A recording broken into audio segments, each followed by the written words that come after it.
Dr Oussidek, responsable de la communication médicale des laboratoires Salem. Aujourd'hui, nous avons l'honneur et le plaisir d'être avec le professeur Djedjig. Professeur Djedjig, bonjour. Bonjour. Vous êtes chef de service d'immunologie au CHU Beni Messous. Vous êtes aussi président de l'Académie algérienne d'allergologie et récemment, vous avez été nommé doyen de la faculté de pharmacie, la nouvelle faculté de pharmacie. Donc, au nom des laboratoires Salem, toutes nos félicitations. Merci beaucoup. Alors, une faculté de pharmacie, enfin une faculté de pharmacie. Il faut dire que c'est un vieux rêve qui s'est concrétisé, pour ne pas dire le phénix qui renaît de ses cendres. Qu'est-ce que vous en pensez? Est-ce que vous pouvez nous faire une petite rétrospective des études de pharmacie, justement? Merci beaucoup. En fait, vous avez bien raison, c'est une renaissance. En fait, l'enseignement de pharmacie en Algérie, particulièrement à Alger, ça remonte à très loin. À l'époque coloniale, déjà en 1857, il y avait une école de pharmacie ici au niveau d'Alger. Cette école de pharmacie, elle a évolué ensuite avec la construction de l'université d'Alger en 1909. On a réuni un peu l'école de pharmacie et l'école de médecine en créant cette faculté mixte, appelée à l'époque déjà faculté mixte de médecine et pharmacie. À l'indépendance, cette faculté a fonctionné, donc mixte de médecine et de pharmacie, jusqu'à les années 70. Il y a eu la réforme, ils ont dissous cette faculté, ils ont créé ce qu'on appelle des instituts en sciences médicales. Il y avait deux instituts à l'époque, l'Institut en médecine et l'Institut de pharmacie. Ça a fonctionné jusqu'aux années 80 et ensuite on a unifié les deux instituts, on a créé ce qu'on appelle l'Institut national supérieur en sciences médicales, ce que tout le monde connaît à l'époque, l'INESM. Oui, l'INESM, exact. Ensuite, dans les années 2000, l'INESM a été dissous et on a créé la faculté de médecine et du coup, la pharmacie a disparu dans les années 2000. On ne voyait plus d'identité de pharmacie à partir des années 2000. D'accord. Donc, ça a été un combat de toute la corporation des enseignants en pharmacie et alhamdoulilah, 20 ans après, 21 ans après, Vous avez concrétisé ce vieux rêve. On a concrétisé ce vieux rêve, donc il est devenu une réalité. Nous avons cette faculté de pharmacie indépendante de la médecine à Alger. Donc, c'est la première faculté de pharmacie du pays. Alors le pourquoi de la chose, d'abord il y a une autonomie financière, ça permettra de développer un peu tout ce qui est pharmacie uniquement par les moyens, les ressources qu'on reçoit au niveau de cette faculté.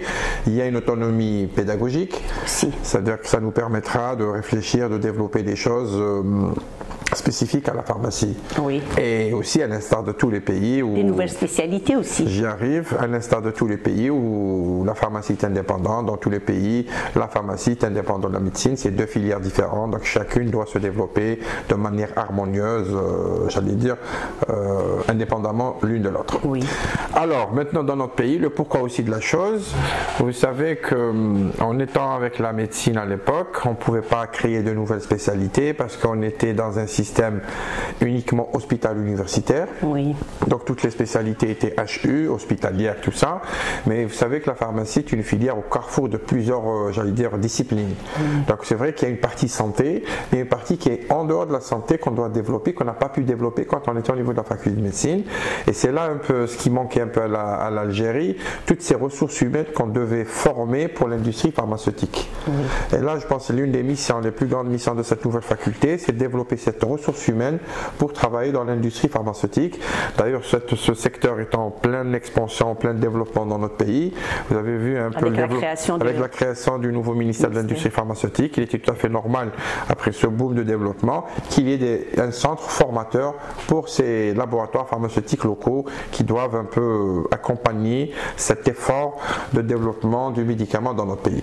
Donc voilà un peu, notre faculté va développer ces nouveaux métiers. Voilà. Oui. J'appelle pas nouveaux métiers, mais disons des métiers de l'industrie pharmaceutique. Nous allons demander le référentiel de tous ces métiers, voir quelles sont les priorités.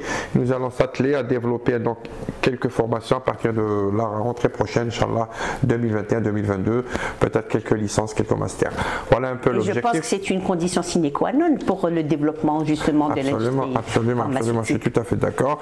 Et on peut même créer des licences professionnelles. Vous savez, il y a des métiers qui ont disparu, le préparateur en pharmacie, le vendeur en pharmacie en parenthèse qui doit être formé. Peut-être le prendre avec une licence 3 ans professionnelle, une licence professionnelle, lui donner tous les outils, toutes les connaissances qu'il doit avoir pour être en face du malade dans l'officine. Donc tout ça, ce sont des projets que nous allons développer qui certainement apporteront un plus à l'industrie pharmaceutique algérienne. Inch'Allah. Donc voilà, toujours dans le même ordre d'idée, donc vous pensez créer d'autres spécialités, Absolument. étant donné que l'environnement est en perpétuel Alors, je changement. vous explique ce qu'on va faire dans la faculté. Nous allons avoir gardé ce que nous avons de plus ancien, c'est le diplôme de docteur en pharmacie. Oui. Donc, il sera dans un département que nous appelons département de pharmacie classique. Les études de pharmacie, donc bouclées par un doctorat en pharmacie avec le résidenat, le système classique, que nous allons essayer bien sûr d'améliorer, de le rendre plus visible, plus attirant. Et en parallèle, nous avons créé un département de pharmacie industrielle qui va former pour ces métiers de l'industrie pharmaceutique que je viens de citer. Ça va être une nouveauté. Donc c'est une nouveauté, ce nouveau département qui sera basé sur le système LMD, licence master doctorat. Il sera ouvert à tous les ingénieurs bacheliers qui voudront s'intéresser à l'industrie pharmaceutique. Et même les pharmaciens qui voudront compléter leur formation en faisant ces masters et tout ça, ils sont les bienvenus aussi. Oui, et surtout ceux qui après choisissent la branche industrie pharmaceutique, donc ils peuvent se spécialiser, se former dans des choses bien précises. Des créneaux pointus. Absolument. Très bien, parfait. Un petit peu, quel est le rôle donc du pharmacien dans le développement de l'industrie pharmaceutique? Je pense que vous venez. J'ai répondu. Le pharmacien est le carrefour de plusieurs disciplines. Je pense qu'il est personnel de santé, il est dans le médical, il est chimiste, donc il y a plusieurs carrefours, il est scientifique, oui. Donc il peut, grâce à cette formation pluridisciplinaire du pharmacien, je pense qu'il peut évoluer dans plusieurs secteurs, y compris dans l'industrie pharmaceutique. Voilà, alors, professeur Djedik, là, on va changer de registre à l'heure où donc tout le monde est tourné vers le nouveau variant Omicron. Donc, est-ce que vous pouvez nous expliquer concrètement la différence qui existe entre un variant préoccupant comme Omicron et un variant d'intérêt? Écoutez, ça c'est une classification de l'OMS. En fait, ce qu'il faudrait savoir, si on reste dans cette pathologie Covid-19, le virus responsable, il s'appelle le SARS-CoV-2, qui est un virus ARN. Oui. Dans le fonctionnement, j'allais dire, naturel d'un virus ARN, quand il infecte quelqu'un, quand il prolifère, quand il fait son cycle, il fait des mutations.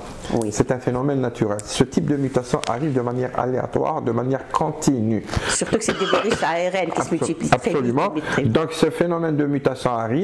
En fait, la plupart des mutations, 99% des mutations qui arrivent au cours du cycle viral, ce sont des mutations neutres qui n'apportent rien au virus. Mais en fait, certaines mutations, au hasard, elles peuvent changer, modifier les caractéristiques du virus. Et c'est celles-là, c'est ces mutations qui nous intéressent, c'est celles qui vont changer les caractéristiques du virus en le rendant, j'allais dire, en augmentant sa capacité de transmission, en le rendant plus virulent, en échappant au système immunitaire, en échappant au traitement. Ce sont ces caractéristiques, ces nouvelles caractéristiques que les mutations lui donnent qu'on doit étudier. Alors, l'OMS, quand elle voit que certaines mutations modifient les caractéristiques, elle le classe d'abord comme variant d'intérêt. Et quand on démontre que ce virus commence à prendre de l'ampleur dans une région et qui commence à prendre de la place, eh bien, il va être classé rapidement en variant préoccupant, c'est-à-dire qu'il risque d'être répandu à travers cette planète. Et c'est pour ça que l'Omicron, c'est un nouveau variant qui est apparu en Afrique du Sud. Au départ, on le suivait. Dès qu'on a démontré qu'il commençait à prendre de l'ampleur au niveau de l'Afrique du Sud et qu'il avait surtout sur sa protéine S un nombre important de mutations qu'on n'a pas vu déjà dans les anciens SARS-CoV-2, les autres variants. Il y a environ une trentaine de mutations. Et que la transmission de ce virus, de ce nouveau variant, était un peu plus importante que l'ancien variant Delta. Et rapidement, l'OMS a tiré la sonnette d'alarme, a classé ce variant Omicron en variant préoccupant la fin novembre.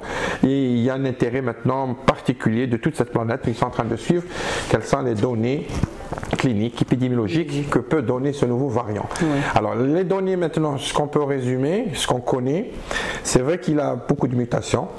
Oui. Qui probablement a un index ou un indice de transmission plus important que le Delta. Oui. D'ailleurs, maintenant, il est majoritaire au niveau de certains pays africains. Oui. Donc, il a remplacé, il rentre en compétition avec le variant Delta, il a complètement remplacé. Oui. Mais sur le plan virulence, ce qui a été constaté par les médecins et les cliniciens au niveau de certains pays, qui ne donneraient pas des formes graves, qui forment des formes qui donnent, j'allais dire, recours à l'hospitalisation, à un soin intensif, à de l'oxygène, ça donne des formes très très bénignes, des courbatures, un mal de gorge. Un mal de gorge, juste quelques douleurs au niveau de la tête, très très léger. Donc et une les malades symptomatologie très bonne. Absolument, ça c'est un bon signe. C'est-à-dire que probablement nous sommes devant un variant qui peut se transmettre rapidement, qui peut prendre la place du delta, mais qui n'est pas très virulent.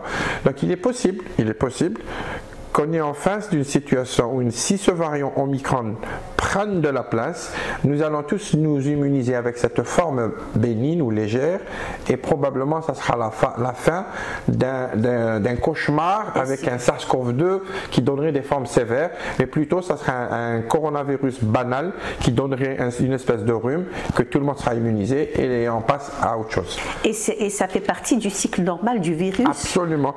En fait, c'est une évolution normale. Absolument. Oui. Un virus, probablement les virologues connaissent mieux cette histoire. Dans un cycle viral, dans une pandémie, il y a un début, il y a une fin. Je pense que probablement avec toute, j'allais dire que... oui.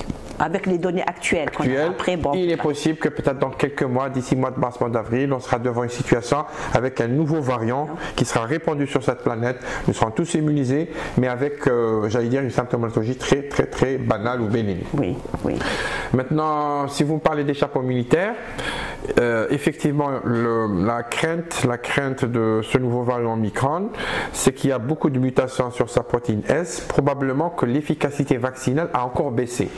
En fait, tous les vaccins qui ont été fabriqués à partir de la souche originale de Wuhan. Donc il faudrait voir plus on fait ce qu'on appelle un shift, il y a un décalage de variant en variant, l'efficacité vaccinale baisse. Même avec le Delta, il faudrait le savoir, ce n'est pas la même efficacité que les premiers variants. Oui. Ça a baissé, mais ça reste toujours efficace. Oui. Avec ce qui est prédit, avec l'Omicron, on a encore une autre baisse d'efficacité vaccinale. Oui. Donc probablement, plus on s'éloigne de la souche d'origine, plus il y aura un échappement immunitaire. Ça veut dire l'échappement immunitaire. Les vaccins ne seront pas efficaces et même ceux qui ont fait déjà un Covid, leur immunité naturelle ne pourra pas les protéger. Et donc, d'après vous, professeur Djidjik, quelles seraient les différentes lignes de défense immunitaire à prévoir par rapport au vaccin pour la Écoutez, maintenant, avec ce nouveau variant, si les données se précisent que c'est un variant bénin, je pense qu'il ne faudrait pas vacciner contre cet Omicron. Ça ne sert à rien. D'accord. Maintenant, donc, s'il y a des données, la vaccination classique. On continue, il y a une petite protection et celui qui n'est pas protégé va s'immuniser de manière naturelle. Et on n'augmentera pas le dosage du booster. Non, ça ne sert à rien. Maintenant, si l'Omicron présenterait autre chose, c'est-à-dire une virulence un peu plus importante, je pense qu'il faut aller vers un booster ou une réadaptation des vaccins avec le nouveau variant. Avec le Delta surtout. Le nouveau variant Omicron, c'est-à-dire si vraiment il est virulent, il faut fabriquer de nouveaux vaccins qui seront un peu spécifiques à ce nouveau variant. À ce nouveau variant, d'accord. Professeur, je voulais vous dire juste une petite précision par rapport à tout à l'heure quand vous avez parlé de l'Afrique du Sud. Et c'est vrai qu'il a été détecté en Afrique du Sud, mais il n'est pas dit il a commencé, il s'est développé, il a muté au niveau de l'Afrique du Sud. Tout à fait d'accord. Vous savez, l'apparition des variants, on ne la maîtrise pas très bien. Ce qui est connu, c'est que les variants, quand on laisse libre cours à un cycle viral et quand on n'arrive pas à arrêter la transmission, quand un hôte héberge lentement un virus, et bien c'est là où il y a beaucoup de... Alors il y a l'hypothèse qui dit qu'il y a des immunodéprimés qui ont hébergé le SARS-CoV-2 assez longtemps et que ce variant SARS-CoV-2 s'est adapté à l'hôte et il y a eu toutes ces mutations et émergence de ce nouveau variant Omicron. Parce qu'il y a quelques malades en Danemark, si mes souvenirs sont bons, qui n'ont pas de notion de voyage, qui n'ont pas de notion de contact, et chez qui nous avons détecté l'Omicron.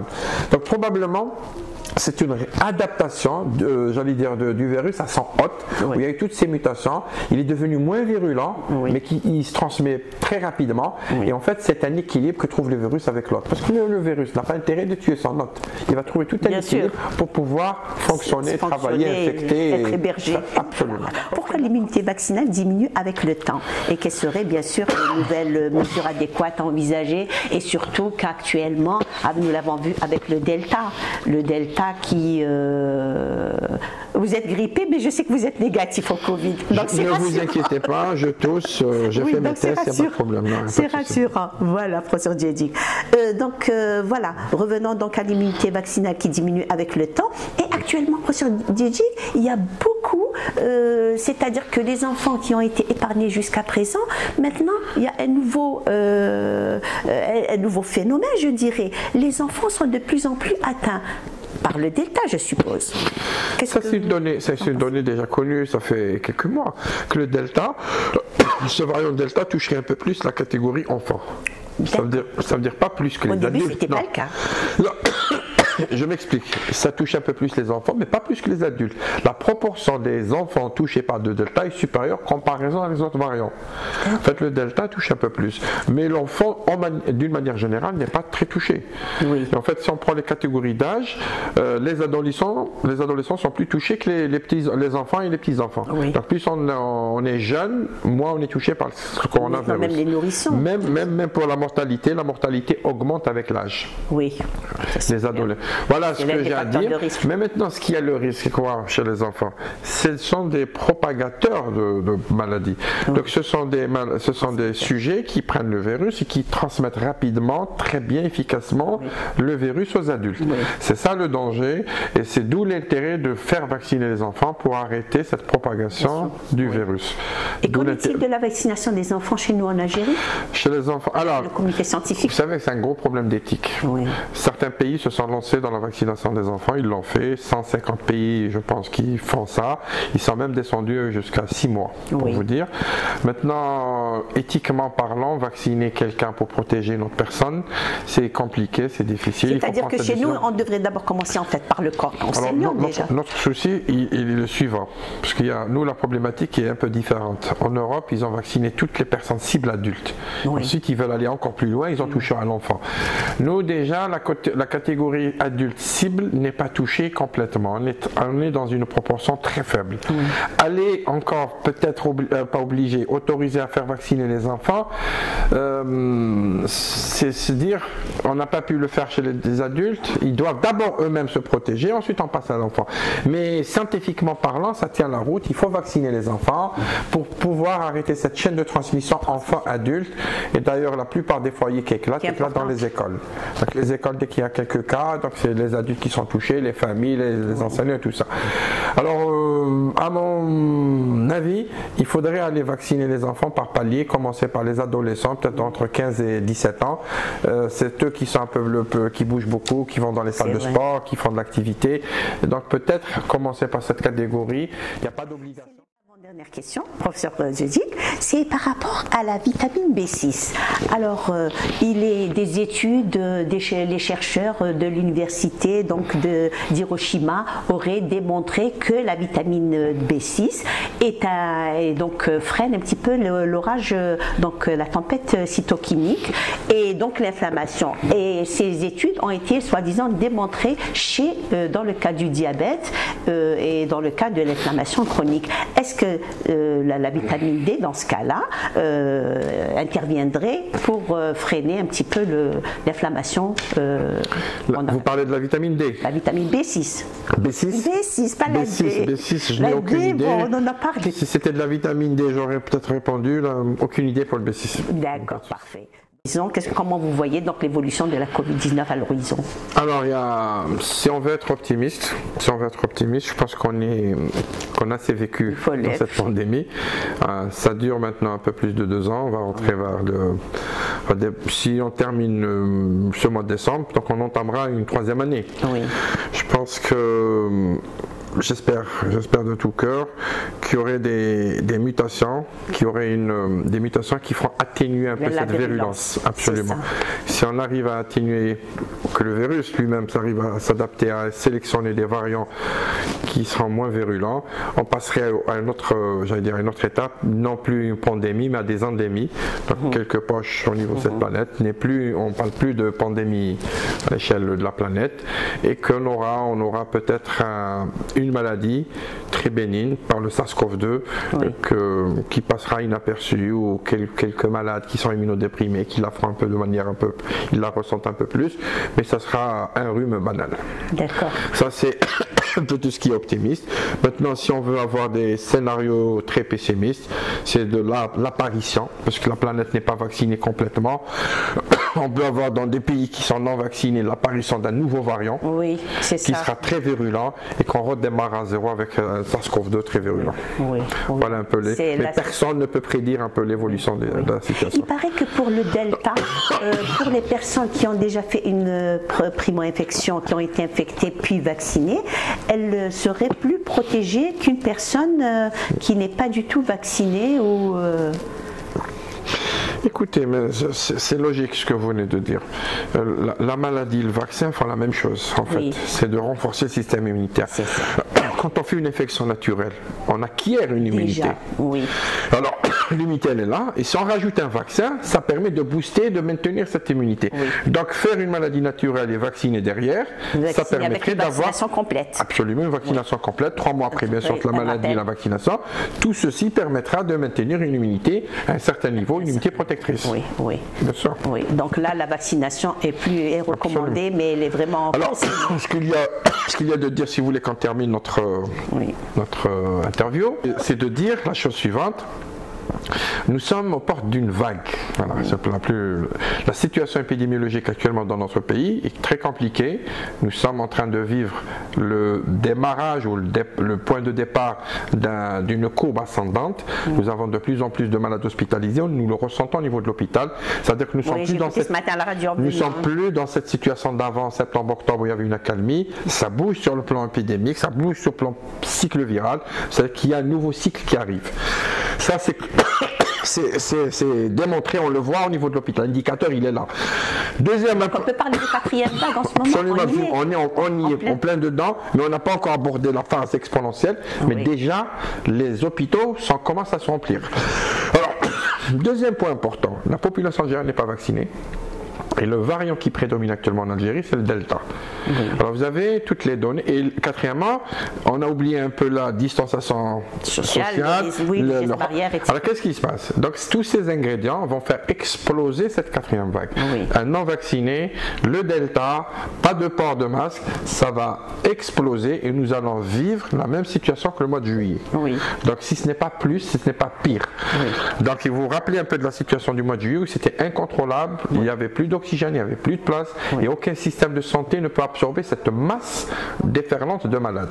Donc ce qu'il faudrait dire, qu'il faudrait rapidement aller se faire vacciner pour éviter les formes graves de la Covid. Rapidement, parce que dans 2-3 semaines, 1 mois, ça sera trop tard. Quand on se vaccine, on ne se protège pas tout de suite. Il faut un laps de temps, il faut un temps pour que l'immunité en acquiert. Donc il faut un minimum d'1 mois. Parce que là, au mois de juillet, les gens ont couru pour faire une vaccination en mois de juillet. En pleine vague, c'était trop tard. Quand on se vaccine, c'est pour se protéger dans un mois. La vaccination n'est pas indiquée pendant la flambée. Absolument. Donc il faut le faire maintenant. Avant qu'il y ait une explosion, il faut se faire vacciner. Il faut revenir aux gestes barrières. Pourquoi? Pour arrêter cette transmission parce qu'on est en pleine activité. Donc il faut arrêter, freiner pour qu'il n'y ait pas beaucoup de malades au niveau des hôpitaux, pour que les praticiens, pour que les médecins puissent prendre en charge convenablement les malades qui arrivent. Oui, tout à fait. Eh bien, merci beaucoup, professeur. Merci beaucoup pour tous ces éclaircissements. Ça a toujours été un plaisir de vous rencontrer. C'est le plaisir de partager. Merci et bonne continuation à vous. Merci à vous aussi, madame. Merci.